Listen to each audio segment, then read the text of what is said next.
Hi there, Lisa Starr back with you, another episode of StarrCast. We are back on the road this week. I am coming to you from Calistoga, California, in the northern Napa Valley. It is the mud bath capital. I think every spa and hot springs here has mud baths, but it's quite a center of hot springs, as I mentioned. I'm here for the 7th annual Hot Springs Conference, which is put together by the Hot Springs Association. There are 45 hot springs properties represented here, 17 suppliers from, let me see how many states, 21 states and 2 countries. There are about 125 people here altogether. It's a mixture of lectures from experts on everything from marketing to geology, because that's an important part if you're running a hot springs. You need to know a lot about geology and mineral waters. And there are people here who run resorts with overnight lodging, without, just day passes, really interesting combination and very, very good programming. There are tours of the local spas, people taking mud baths, lots of networking opportunities. So it's been a really great event. I've interviewed a few of the key people in the hot springs industry, which you will hear from in this episode. So I hope you enjoy it, and thanks for joining. So now I'm with Vicki Nash, and it's very important that we talk to Vicki because the Hot Springs Association and Connection Conference is all due to Vicki. Vicki is a tourism expert and had a communications company, and Glenwood Hot Springs was her client. When was that? Well, to back up just slightly, in 1995, I moved to Glenwood Springs, Colorado, which is famous for our geothermal waters. And I was hired by the Chamber of Resort Association to be the tourism marketing director. So that was really the beginning of my strong relationships with hot springs, because we have 3 different hot springs resorts in our town. So that evolved into, fast forward, I started my own company in 2001, and that's called Resort Trends, Inc., and strictly started out doing public relations, and my very first client was Glenwood Hot Springs. And because you could see that resorts were going to be a thing. Yeah. Oh, absolutely. So that was 2001? When I started that for, Wow. yes. Yeah. And so let's flash forward to, I guess, the aughts. Like, when did you decide, wait, the hot springs is really something that's growing? Yeah. Well, in Colorado, we have over 30 commercial hot springs properties, and especially in the western part of the state where Glenwood Springs is, where I was based. So our state tourism office, the Colorado Tourism Office, had a marketing matching grant program available to the destination marketing organizations. So several of us, like Pagosa Springs, Ouray, Steamboat Springs, Buena Vista area, all were promoting their geothermal properties, and wellness really wasn't kind of the key word at that point. But we thought, we should get together with all of our visitor bureaus and get some of that marketing funding and promote our hot springs specifically. Mm-hmm. So that was the beginning of the Colorado Historic Hot Springs Loop. So initially it was 5 destinations. They pulled in $5,000 each. It was a minimal amount of money. And then it was a 1-to-1 match with our state tourism office fund. Oh, so that we was had, clever. So we had 5 to begin with? Exactly. And we had a whopping $50,000 to start our campaign, which is pretty small, but it made a huge impact because we focused on public relations activities, got international media involved. The very first year, we had coverage in Sunset Magazine, New York Times, Chicago Tribune. We were getting great media coverage that resulted in about $6 million in media equivalency. So right away. And it was literally an itinerary that people could say, oh, well, we're going to go to Steamboat Springs. We could just do this little part of this loop around the state and visit all these different properties. So it was very, very successful. So how many are on the loop now? They've expanded, and now it's 8 different destinations because there's some renovated properties that we've added. Durango is a new area that we've added. And let's see, how many are there? I think there's like 26 different hot springs properties on it now. And so it's still operating. That began in 2015, and now it's still evolving into different So aspects. at what point did the Hot Springs Association get formed and how did that happen? Well, because of that successful marketing campaign, I always thought, why don't there's no website anywhere that has all the hot springs properties and Takes a resorts. marketing person. I know. Yeah, exactly. Exactly. So I thought, and like, I literally just created my own database. I researched, I found who the owners were, big, small, and I identified about 250 different hot springs resorts across the United States. And that's literally how I started. And I just emailed them. So You said some of them answered, some of them said, "Who are you?" And so I got a pretty good response. So I thought, well, we should just try doing a conference just as a test to see how much interest, gauge if they want to work together, if if they have common issues they want to start discussing, networking. And the first conference then was in Glenwood Springs, my hometown, in 2018, and we had 90 some participants. And what year was it? 2018. Oh, not so we kind of started backwards. So I started the conference first, got a lot of interest all over the country, and then several of the properties said, we need a trade association to really, make this a cohesive, legitimate organization. So it kind of shifted from the conference, and probably by year 3, it was then a full-fledged trade association. That makes perfect sense, though, as a way in to have a conference first, gauge the interest, the committedness of the people who come, and then build an association. Yeah, so that's exactly what happened. So how many people are members of the Hot Springs Association now? There's about 90 different properties, and we're international now. We have some in Canada, Patagonia. So we're really starting to get some international reach.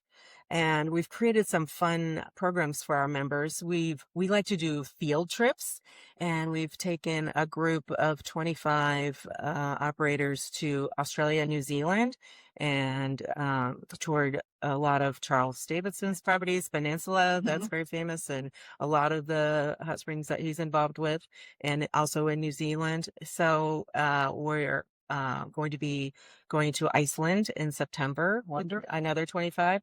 So we're trying to now expand into different things like that. And I really would like to see it go more of an international program. So how can anyone listening help promote the Hot Springs Association and conference? I mean, obviously joining if you are a hot spring. Do you have to be an artisanal hot spring? I mean, let's talk about what qualifies someone as a hot spring. Yeah, we don't have any specific guidelines as far as that goes, because the new trend now really is replicating different mineral waters. World Springs is a perfect example, where they'll take the mineral content, for instance, from a hot spring in Rotorua, New Zealand, and they'll replicate that mineral content in the pools, and then they'll have Japan next door to that pool. So that, that's not literally geothermal water from that site, but the other side of the resort has it in Iron Mountain Hot Springs.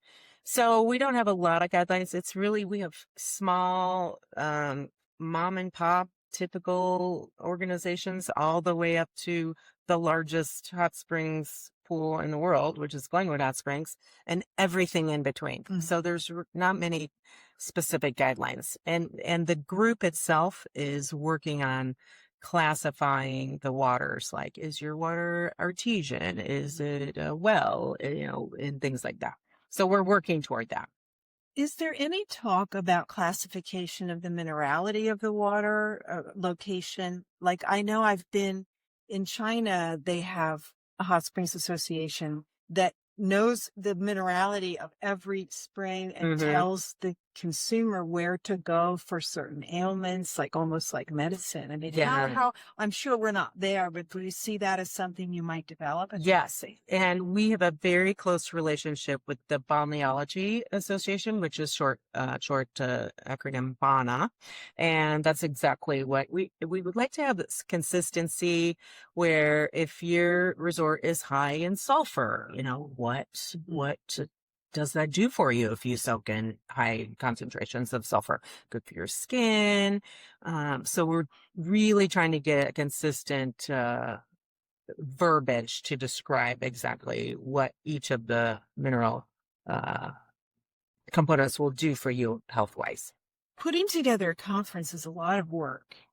And you've had a great array of speakers from people who are, so much science this morning. Yeah. Geophysicists and talking about fissures and temperatures and pumping and drilling. These are things that in the spa industry, we don't need to talk about. We just build a building. And then you've got a lot of family-owned businesses here, people that have been in business for 30, 40 years, and you've got people buying new resorts. So it seems like there's a lot of energy around the industry. How do you decide what content to put out at the conference? We really poll the members and just say, hey, what are you having challenges with? And people do have to drill for a new well sometimes, and it's extremely expensive. So you want to make sure you're using your dollars effectively. So that's what a lot of the speakers were discussing this morning. And just the wellness component. It's such a big trend that having now a cold plunge. Everybody's putting in cold plunges. And they're historically, these in the United States, these properties have been around since the late 1800s. So some of them are a little derelict when they're being purchased, and then they're completely transformed. So that's been great to see that. And then they can now say, oh, how did you go about taking this old bathhouse and trying to preserve its character, but yeah, you want to have the modern conveniences, obviously, but you still want to have that flavor of the historic connection. Yeah, people do want that, but they also want things to work and to be able to navigate it. Exactly. Well, Vicki Nash, we should call you the godmother of hot springs in the United States. Well, thank you. What an honor. Thank you for doing all of this and for joining us here. Thank you, Lisa. So now we're here with Jordan Menzel from Maple Grove Hot Springs. Yeah, what's the town? I can't remember. Well, Maple Grove Hot Springs is in the Mountain West, just between Salt Lake City and Jackson Hole. Okay. So if you're driving, it's right at the Utah-Idaho border along the Bear River. So, Jordan, you are not a hot springs lifelong person. You're a real estate guy. Well, I'm a obsessive hot springer who's had lots of different, professional journeys in international development in the software world. But hot springs has been a thread of just being a guest and a customer my whole life. So tell us, how did that start? Because that's not usual for an international development person and a software guy to be into hot springs. Yeah.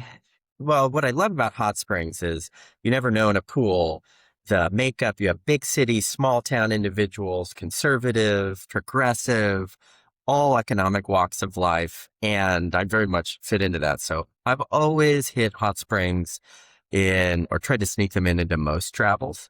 But in my work in international development, we used to take a lot of groups abroad and noticed that when folks were in a new kind of culturally rich, different environment, they would be really open to kind of reflect on their own life and their purpose and what was working for them. And so after working in that field a lot, I felt really curious about what could a hospitality or a retreat-based project in the Mountain West look like that could maybe help people through travel kind of reconnect to who they are and what is and isn't working for them. And so that set me on a path of looking around for places that might be conducive to that. And that's when I stumbled upon Maple Grove Hot Spring just before it closed for business after falling into an abandoned state of disrepair. How did you find it? Well, as a hot springs enthusiast, I always have a little list of hot springs to hit. And I'm always collecting them from friends or travelers. And someone had just told me about this little place that was only 2 hours from Salt Lake City, where I'm from originally. And I thought, how have I never heard of this? That's what I love about hot springs. This day and age, you can still be surprised to find an old place. And so it was just on the list. And on a family trip, I said, hey, on the way back, how about we go check this out? So you checked it out and it was for sale?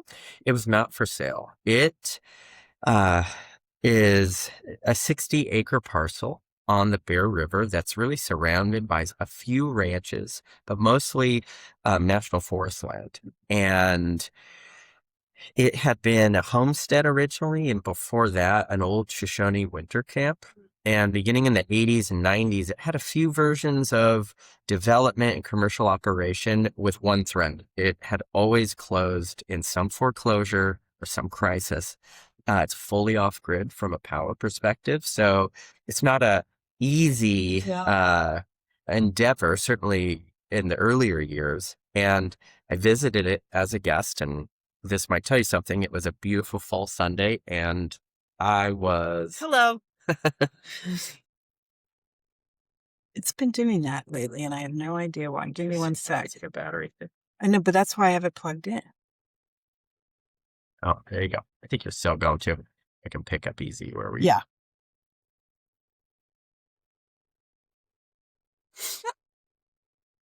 So it was a beautiful fall Sunday, and myself and my girlfriend were the only people there. Oh. And that's because the whole space was, it turns out, just a week away or 2 weeks away from closing for business.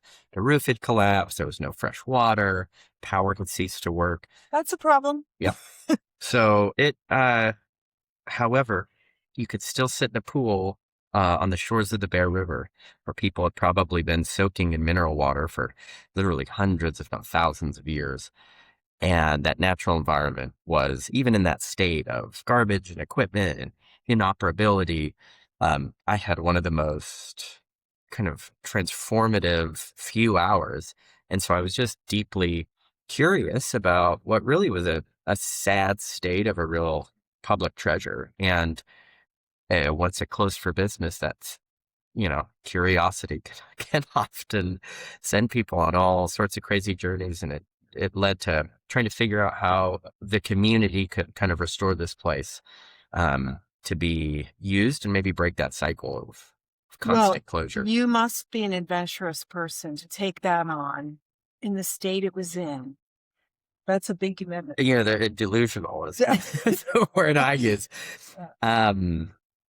You never know. What I love about hot springs, you sort of never know what's under the water, right? Or the journey it's going on. Every hot spring source is often like thousands of years in the making and some unknowable journey underground. And I think most folks who try and understand and restore an old space learn pretty quickly that it's an unpredictable journey. So we learned that banks wouldn't finance it. We learned that it was, from an infrastructure standpoint, everything we couldn't see was worse than maybe the stuff we even could. And so it did require a lot of hustle and heart, and honestly, a whole community of guests. We say that this is a place that has really been built by guests for guests, and we've used guests to help finance the project through customer loan programs. And how did you find guests when you weren't open? It had a history of enthusiastic people who had gone to the property over years, and then it would have states of closure and foreclosure. And so there were a few people out there. And once it closed for business, we worked hard to get started and let everyone know we could, that we were going to try and take a community-driven approach. I don't come from wealth. I had saved up every little bit I could and really leveraged anything else I had. And it really needed peers, friends, community members to sort of partner up with us. And so we included really early on residents, neighbors, friends. I enrolled, everyone, including my family and cats and dogs. We all parked it up there and would really work on volunteer weekends of kind of a hot springs festival where we would cook and eat together and tackle projects. And so we did a primary restoration in 6 months. It was largely fueled by friends and family. And that helped people get excited about what it could be. Because what we knew was that what had been happening there clearly had not broken the cycle of foreclosure. So we knew that something needed to change. And that's why it felt really clear that that initial intention of how can people from all walks of life come to a place of in a natural setting and do what people have done for, like I said, hundreds of years. Bathe, Connect, sit in the water. learn, grow. And so we actually say that we're a retreat center for individual and community growth that happens to have hot springs. And we say that with intention because that informs our programming, what we build on the land, what we don't build on the land. And it also really informs the social agreements that guests can expect when they come on site that are all designed to enhance that, almost mirror that afternoon I had when I was the only guest there. It was peaceful. It was quiet.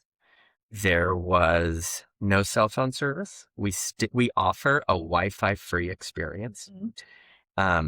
And we've learned that add that all up, it is really possible for people to roll in from a hasty life, spend a few hours. And the way we think about it is when you pass through here and you rub shoulders with other guests, could it be that you feel a little bit more grounded and confident to tackle whatever the next day in your life requires through your work, your family, your own mental health journey?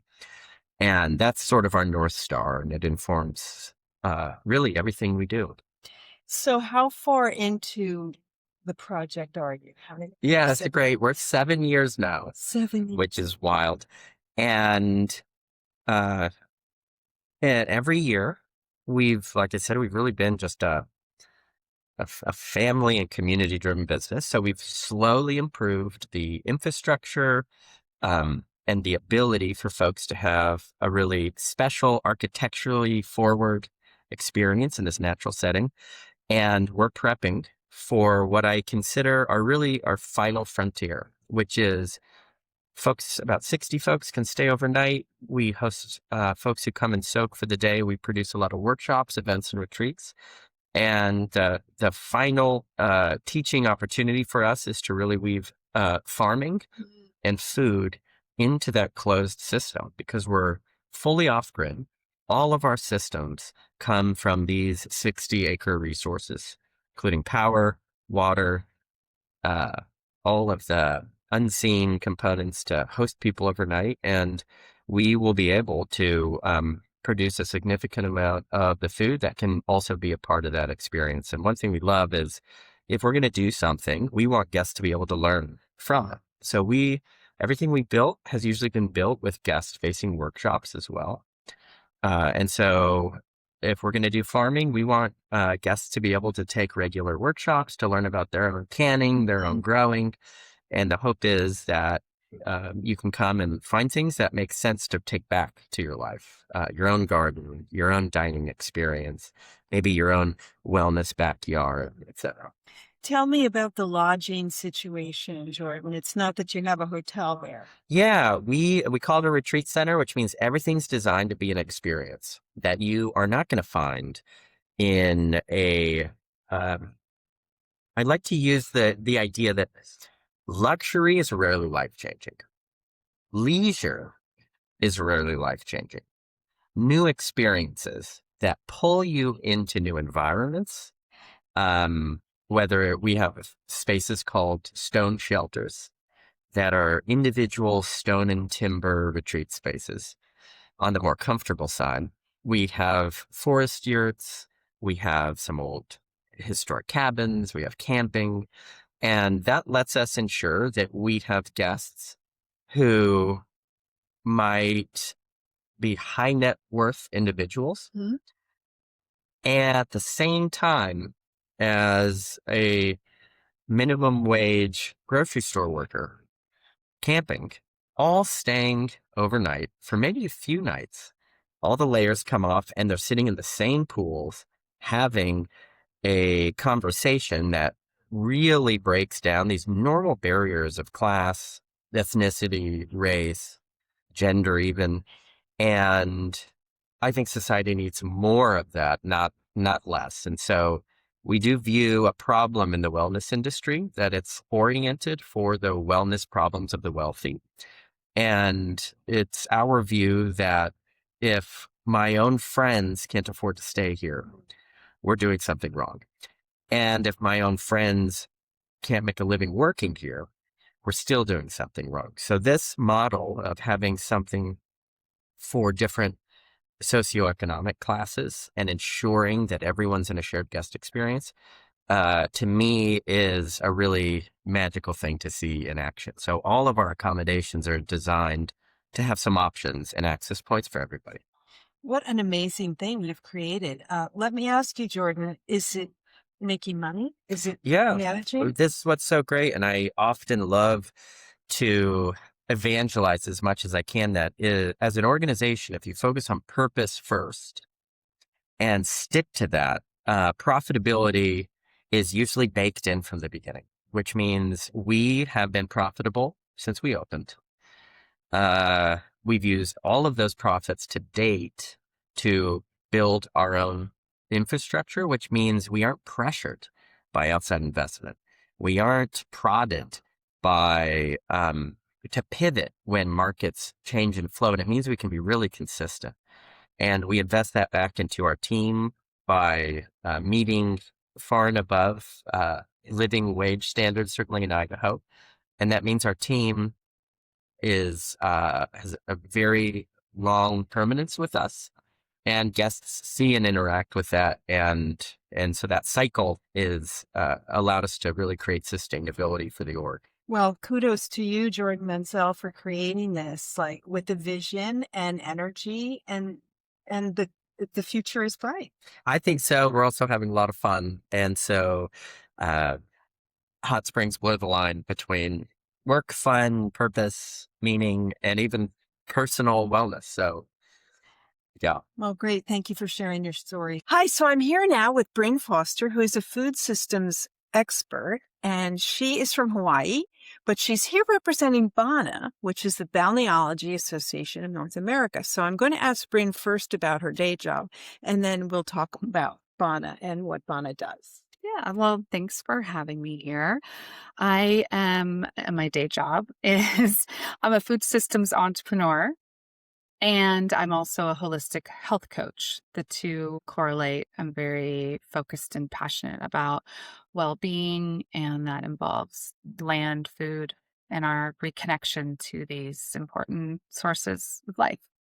So how did you get involved with BANA and which, as I said, Balneology Association of North America? And for those of you that don't know, balneology means bathing, all things water.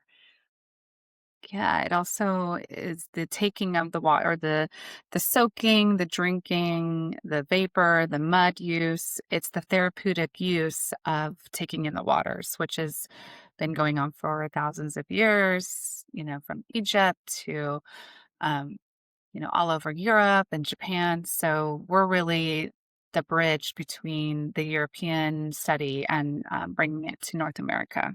Which was needed. I mean, as we've talked several times in the conference about how bathing is prevalent in many cultures globally, but not as much in America. And of course, we had baths, we have hot springs towns sprinkled around North America, but people didn't go to them frequently, or haven't frequented them, I should say, in the last 100 years. And now they're becoming popular again. So it is a perfect time to have an association. Tell us how you work with the Hot Springs Association. Like, what is that relationship like? Well, we're all in this, we're nonprofits. And so we are really just advocating for taking in the mineral waters and the health benefits, and then also just supporting this as not only an industry, but something to, a traditional use to bring back this practice, and how we can support, stewards, how we can support this. And, bathing has been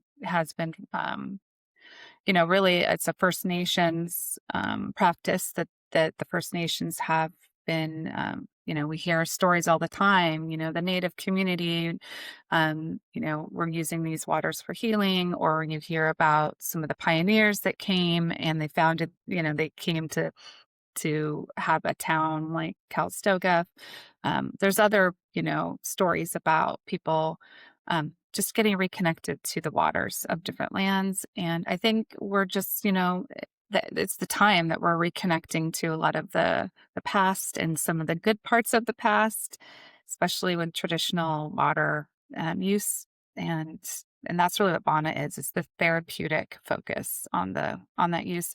And with the Hot Springs Association, we're just grateful to be connected to them. I think there's going to be a lot more collaborations in the near future. And I think that's the project that we're working on. Mm-hmm. So let's talk about the work of Bana, because it's an association you belong to and a nonprofit, as you said. But what is the mandate of Bana and some of the work that you're doing? We're doing, as a group, so many amazing things. I'm excited to join this group. They've been working for many years on a lot of studies. There's a lot of therapeutic studies. So that's really what, we want to be able to offer the resorts and spa stewards, that they can go to Bana to be able to cite research on therapeutic use. They've done a lot of work in many different areas. So if you look at our website, we'll have the pillars that we work within, because there's we're a great resource. So come to us for, what you need. And if we don't have it, then we'll be able to refer you to all the other great organizations. But right now we're really working on water registry and how we can pair that with a certification course that involves how to talk about the mineral water, how to, the protocols, also what does balneology mean? So there's just basic language framework. And one of the things we're excited about is reframing it, not just speaking about minerals, because a lot of people are saying, well, what does that mineral do for you? And we're not asking, we don't want to have resorts and spa destinations become medical clinics. We want to be able to say, go to Bana for your research, and we can be able to cite those, to be able to, show you where to cite those studies. And so, yeah, our certification course is something we're working on right now that we're really excited about to be able to give to as a resource to resorts. Can you elaborate, Bryn, on the water registry and what's involved in that, and what's the point of having a water registry? A water registry is a test of your water. So either you have a test as a resort, and then you can send it to Bana, and we can, decipher it for you. Or we also have a testing site that we can send your water sample to, and then we go and test it. And it's really a footprint. It's a, place-based, blueprint of being able to just talk about your site specifically. There can be, a sites nearby that have completely different, compositions. And so for you, it's really your footprint. And then we take that water registry, and then we're able to create a framework around that with this certification program that shows you how to talk about it, how to share the information that you've just been given. So the certification program isn't sort of government licensing. It's more within Bana to sort of show a consumer that you know and understand the qualities of your water. Yeah, it's also a way to be able to get on board with languaging. There's a lot of language. There's a lot of, health benefits that are historically, we know a lot about, there's a lot of medicinal water as medicine, and the history that is there. And so we're able to we want to help create a framework so that there's, a unified voice in this languaging. There's a lot of things with health savings accounts that has the ability to maybe have some insurance or, health savings accounts be part of the more access and availability to be able to take the waters for medicinal usage, for therapeutic use. So that's something we're really excited about, helping create the pathways, which is, first we have to make sure that the language is sort of, not standardized, but let's use some of this pathway language that doctors are using for chronic health issues, language that's used for health savings accounts. And let's just get on board with those, what those words are, what they mean, and how they apply to your specific resort. And that really pairs well with the water registry, because if we're talking about sleep, which is a pillar with lifestyle medicine, if we're talking about stress management, these minerals are part of, a protocol that can help with sleep and stress management. And these are, chronic health issues that are plaguing, the United States. And if we can have alternative methods to be able to help people manage these conditions, or, help get some relief, then that's really the goal of this certification program. It's really creating a pathway for language that's frameworked in a way that can help physicians understand what we're doing, or what the resorts are doing, and soakers be able to say, oh, I'd love to just, maybe take the edge off of this stressful week and go soak in the mineral springs. Like, wouldn't that be lovely? And wouldn't it be great to know that the waters maybe where you live, have benefits that you're looking for, but we're not aware of that now. They're really not marketed now towards their minerality. It's more just, we have springs, come bathe. But it would be nice to know more about the water that you were soaking in. I'm assuming that, and correct me if I'm wrong, I mean, you don't have to be a hot spring to be in Bonn. We're working on, we don't, I can't really, actually, I don't know if I can answer that specifically, because I think there's a long history of these conversations. And I know that there's a lot of, that's why we want to have a certification course. There's mineral springs, there's hot springs, there's a lot of different layers to soaking and bathing. And so that's something I think, we get into with this certification course, because there's a lot of questions. And yeah, so I think join our course. Are there ways a listener could help contribute or bring money to Bana?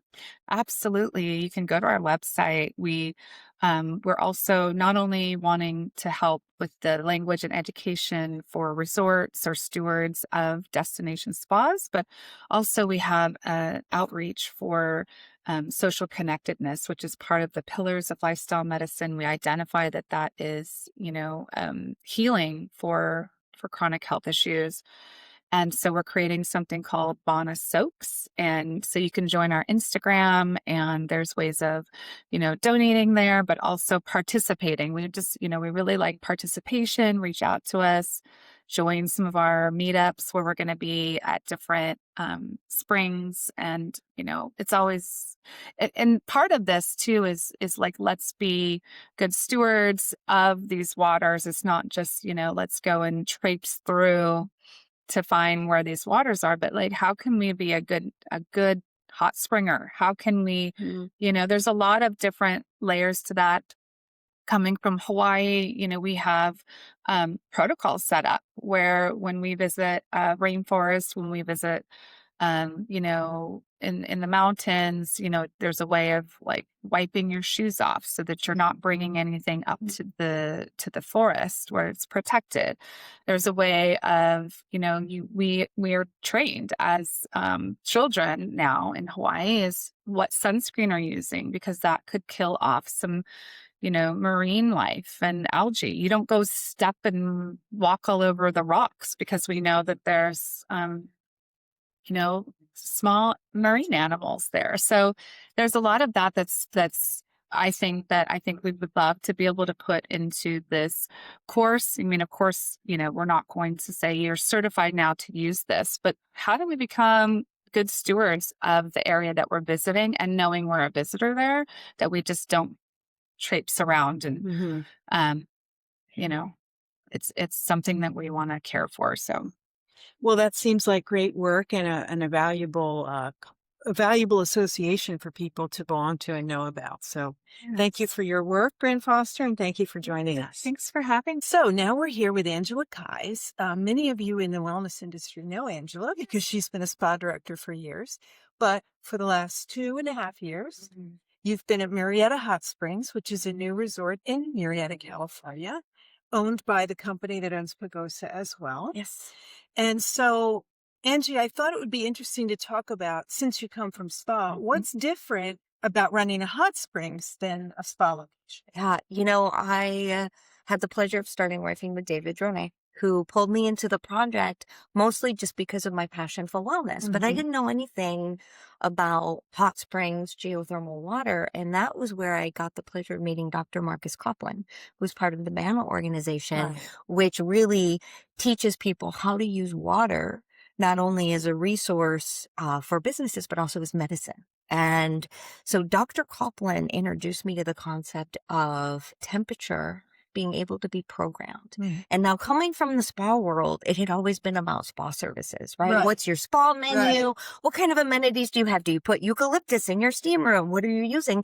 And that was really our world and how we programmed it. But adding geothermal water and then temperature gradients, it changed from the water being an amenity to the water being able to be part of the programming. Interesting. And that was a huge shift in how I approached all things, related to both spa and just the overall experience, because now I could program the entire environment rather than just a spa menu. So is Marietta a true hot spring? Are you located on a spring? Yes. And how are you able to change the temperature of the water? So we have 4 wells that we draw from. That the wells are, you can visit them. They're right on the property. You can see them. And so what happens is we have these 4 wells, and it's all drawn into a tank that then pushes the water up the hillside, and we have just these open reservoirs, because when it comes up, it's coming up at about 140, 150 degrees. Mm-hmm. And so we have to cool it because we Sure. can't pump that directly into the pools. That's too hot. Too hot. That would be too hot. Even for me. So we have these 2 reservoirs that are aerating the water, and from there, it's all digitized. It pulls the water into this reservoir at a lower temperature, and then that is kept at a certain temperature. So it's going to pull water based on how it needs to adjust. And from there, it goes into the pools. And so what we've done is we've been able to get permitting as this flow through design, which means that we don't have to treat the water. It's not recirculated. Mm-hmm. It flows into the pools and it flows out. So we have a variety of temperatures. And the way we manage this is by flow. The stronger the flow, the hotter the pool. And the lower the flow, the cooler the pool, right? But also there's bathing load. There's so many things that go into managing the temperatures. Marietta can get in the hundreds. And so that is also going to play a role in how fast the water cools. So there is definitely an art to managing flow, which can help manage temps.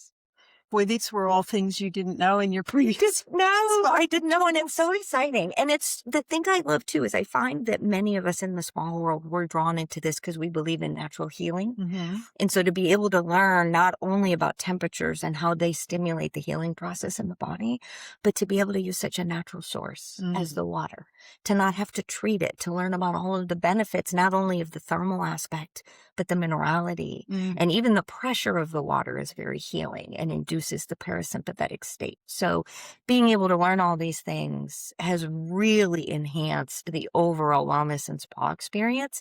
And even if you don't have access to geothermal water, you can still use temperature, you can still use pressure, you can still use contrast as a therapy for whomever's visiting your property. It's incredible.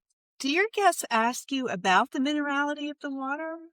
We try to make them curious. Southern California, everyone knows spa.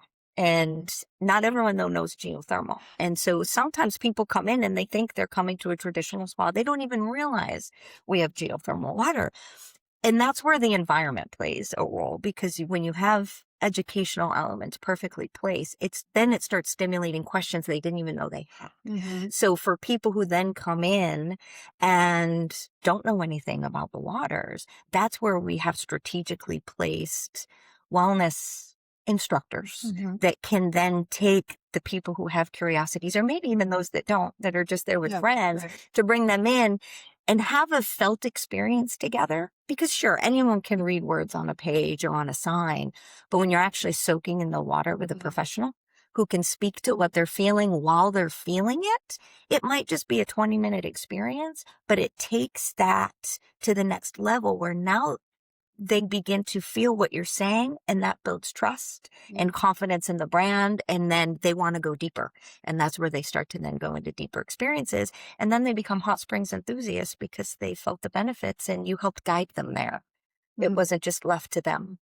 So you're putting information around the property to pique their curiosity. Yes. And are there still people that come that don't even realize it's geothermal? Yeah. And they still have a good time. And they still have a good time. They still have a good time because really, you know, wellness can manifest in so many different ways. And sometimes just sitting by the pool, regardless of what's in that pool, is all someone needs to really unplug. And maybe on a next visit, they'll be ready to learn a little bit more. But on that first visit, they just needed to unplug, and that's okay. So tell us a little bit about the makeup of the complex. Like, what do you have in terms of traditional spa and versus your pool setups? I feel nothing about what we're doing is truly traditional. One of the things that I love that I know many spa directors probably have a similar challenge is, you know, a lot of the spa experience is based on amenities and locker rooms. And especially now where gender identity can be very fluid and where couples want to spend time together. And if the couples are of opposite genders, they really can't, you know? So the way everything is designed right from the beginning is no one has to go through a locker room to access the facility. There are locker rooms, but they're more peripheral. They're not a key part of the experience, which is different. And it makes it a lot easier because they don't have as big of a footprint. So what, you come to the check-in desk and then you just go to the pool? Yeah. Wow. Yeah, you can completely bypass locker rooms and go to the pool. And our overnight guests, they have 24-hour access to the pools. They don't have to go through the bathhouse where the locker rooms are at all. They can just go from there. So I can their swim room. at 2 a.m. if I want. 2 a.m. And how many pools are there?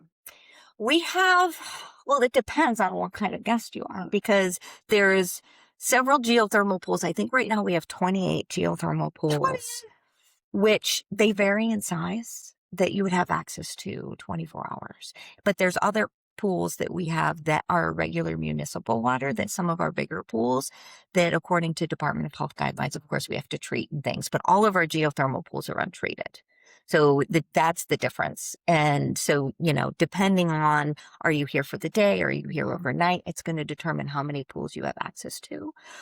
So everyone can go in through the mat hall. They can visit the locker room or not. It makes it easy to have a universal locker space because they don't have as big of a footprint. You're not outfitting them with steam rooms and saunas. So the locker room is easy now. And you go out. And it's gender fluid. Well, there's three. There's three. So we have a female locker, a male locker, and a universal locker. But truly all it has is lockers, restrooms, and showers. Changing cubbies? Or? Not yet. I think that was something that was missed with our architect that we're working on now correcting, is the changing cubbies. But primarily, we want to get people out of the locker room and into the space. Sure. Right? And so it's all about that, not sitting in the locker room. Whereas, well, I think though with traditional spas, a lot of the experience happened in the locker rooms, right? And so that is one of the big shifts. And now with steam room and sauna, all of that is external to the locker room. It's more social, it's more communal, it's universal, and it's just really changed the dynamic of how people use the facility. And then for spa services, which we're used to, you know, the locker rooms, they have the amenities, and then you go to the lounge that then takes you to the treatment rooms. Well, our treatment rooms are just a separate building. There is no locker room to go through to get to the treatment rooms. It's just part of the campus where when it's time for your service, you just go over to that building where all of the amenities you're enjoying are outside of that building. And, you know, we do have a special geothermal area just for spa guests. But again, it's outside, it's open air. There's nothing that is in a closed space other than the treatment rooms themselves. And how many of those are there? How many treatment? We have 14 treatment rooms. Yes. We have one of our buildings that has been tagged for future guest rooms that I think could be our expansion for treatment rooms rather than guest rooms, but we'll see. What's the most in-demand service you're seeing for guests? You know, as I think is pretty standard, the therapeutic massage, you know, any kind of massage. We have been able to incorporate our geothermal water into some of the services, which is nice. But we've seen the same mix that I've seen in traditional spas where 85% of the business is some form of massage. And then you have body treatments and facials making up the remaining 15%. Our facials and body treatments are pretty equal. Yeah. Oh, good to hear. Yeah. So do guests come and for the day, or do they all stay overnight? Primarily for the day. You know, we might see 500 to 600 people come through for a day pass, you know, on a 500 busy to weekend. 600 on a weekend day. Yeah, on a That's Saturday. a lot of people. 500 to 600 people. Yeah. And then we have 150 guest rooms. And of course, on the weekends, we'll be sold out. And those rooms could have 2-person occupancy to 4 people. But usually midweek, just like any resort, you know, that's where we're looking to fill with groups and things. But yeah, weekends, you know, we might have throughout the day, you know, over 1,000 people on property, all using the water. So let's say you have 500 people on property and you have a mix of day guests and overnight guests. How many of them are having spa treatments? We, on a busy day with 14 treatment rooms, we're still ramping up a little with our therapists. We were going to probably do between 100 and 120 treatments on that day. And so when you consider that we may have 300 hotel guests, 500 to 600 day pass guests, it is a smaller percentage than, of course, what any spa would like. But that is more limited, I think, to everyone wanting to come on a Saturday, right? Where I feel that's the common problem that we have in spas is we, you know, staff on Saturday, we're maxed out and everybody wants to come on Saturday. And so what we're trying to solve is how do we encourage bookings on other days and start to fill up, because still our Sunday afternoons, as I find most spas find, right? You know, that 5:00 Sunday appointment isn't as popular as the 10 a.m. Saturday. So are you experimenting with some rate fluidity to see? We're starting to entertain that conversation, because part of our pricing formula is with day passes. We have some, you know, variety in prices, but we haven't had that with our spa pricing. And our day pass is included with a spa service, you know, so that's where I think we're a little stuck is we don't change the pricing of our spa, but our day passes do change. So it's a better value on a Saturday because our day pass price is higher on a Saturday. So that's the next piece, right? We are contributing to our own problem. So now we're thrilled that we have a new director of marketing who has a lot of experiencing with the fine tuning of the pricing models. And so she and I are doing some work together to see how we can make it easy for the guests where there's clarity. Because sometimes, you know, that's a big piece is they just want to know how much it is. So when things change too much, it could be a little confusing, but trying to transition our guests into a more dynamic pricing model. So Angie, what was the biggest thing you've learned in a hot spring setting that you weren't aware of before you went into this position? Oh gosh. How much the amenities can drive visitation. You know, I think coming from, you know, I was a massage therapist before a spa operator. And for me, everything, you know, my whole focus was about the treatment, and the treatment is what is driving visitation. And I think the biggest shift I've had is that the treatment enhances visitation. Now it is a part of a bigger picture. And that is one of the things I learned is how do you make the entire experience something that people can get therapeutic value from it, not just the service. Well, that sounds like an expansion of wellness, which is what we're all about. Yeah. It's so exciting and I love it, and happy to share with anyone who wants to learn more about, you know, learning how to program the water and just using temperature gradients as a starting point. Well, that's fascinating. Yeah. Well, thank you, Angela Kais, for joining us. You My can find her on pleasure. LinkedIn at Marietta Hot Springs, and hope you enjoy the rest of the conference. Thank you so much for having me. So I'm here with Joe Salisbury, the owner of Veo Pool Resort, which is where, Joe? Southern Utah. Southern Utah. So how many times have you been to this conference? This is probably my 4th year. And when did you get into the pool springs business? It's been just over 8 years ago. Mhm. I bought this property with my wife. Why? What made you do it? My main business is land development and home building, and I stumbled across this property, and it's a private canyon Mhm. that's a little oasis. It's got waterfalls coming down, and it's plush green in the middle of the desolate desert in southern Utah. Do So you live in Utah? I live in And Utah. so you're like out driving around and you find this property? I live in northern Utah, but I recreate down in southern Utah a lot. Mhm. And there's a famous pie shop in the little town of Vail, 300 people, 385 people. And I love pie. And so, Who doesn't love pie? and so since I frequent southern Utah to recreate so much, mountaineering, canyoneering, motorcycles, four-wheelers, mountain biking, we do all that. But being down there so often, I had a friend say, "Hey, have you ever been to Vail Pies?" And I never even heard of Vail. So my ears perked up because I love pie. Uh-huh. So I said, "No, tell me more." He tells me about this really famous pie shop in this little town. So every time that I went there after hearing that, every time I went to southern Utah, we always went to go get pie. And one day, driving back towards the main town from this little town of Vail, I saw a sign on the side of the road that said Vail Pool Resort.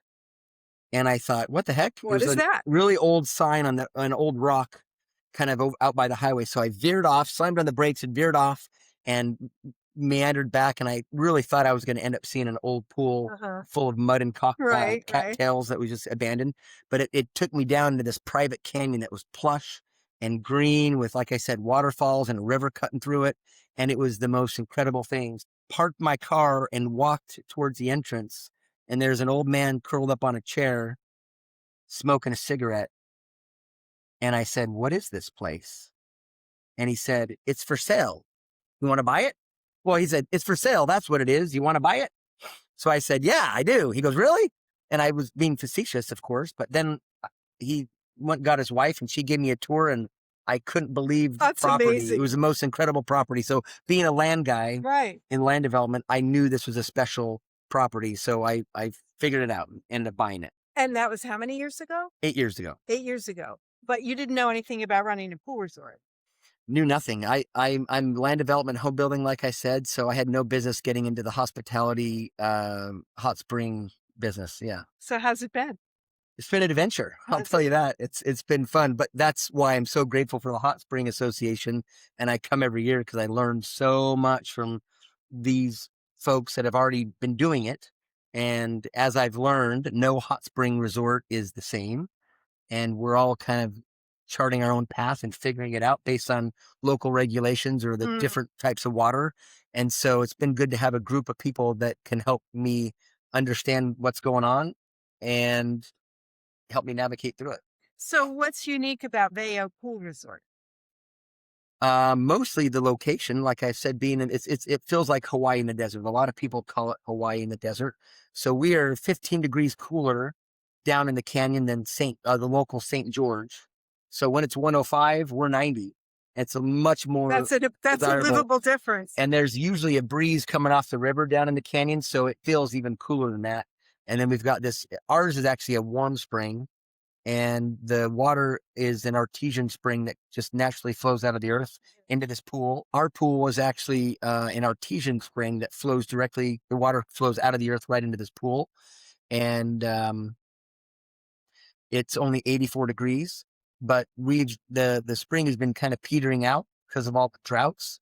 So we were able to secure a new water right. And we recently, just last year, drilled a new well and we're pulling water up at 96 degrees. So a lot more, Oh, a excellent. lot hotter and a lot more comfortable in colder temperatures. So where do your guests come from?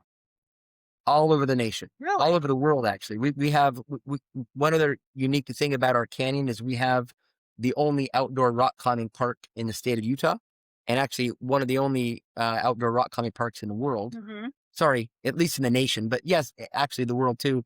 But we've got 234 bolted rock climbing routes all up and down this over Wow. mile stretch of river. And you have So lodging as well? we at this point we have just 31 campsites down in the canyon. Okay. We have a little RV area and one guest house. This is perfect for those who like outdoor adventure. Yeah. Yeah. So when will the new well be giving you water that you can swim in? Already happening. Already happening. Already happening. So now you're going to be warm in hot spring. We're going to be, yes. So our original artesian well is still producing water. And so that still runs and flows. And with this new water, we're going to be adding a bunch of new pools. So we're going to really upgrade the caliber of a property that we're at. And we're going to add lodging and all brand new facilities. So that's a big investment. It is. So have you had trouble getting financing? Nope. Because you have a history as a land developer? Yep. So that pays. You know, so many people are trying to figure out how to get into this industry. And Yeah, it's hard to get the money. it's a tough thing. So I've got a lot of experience in that with my history in real estate. So I know pretty easily how to finance it. Well, good. Well, it was great to meet you, and thanks for joining us. Yeah, thank you so much. Okay.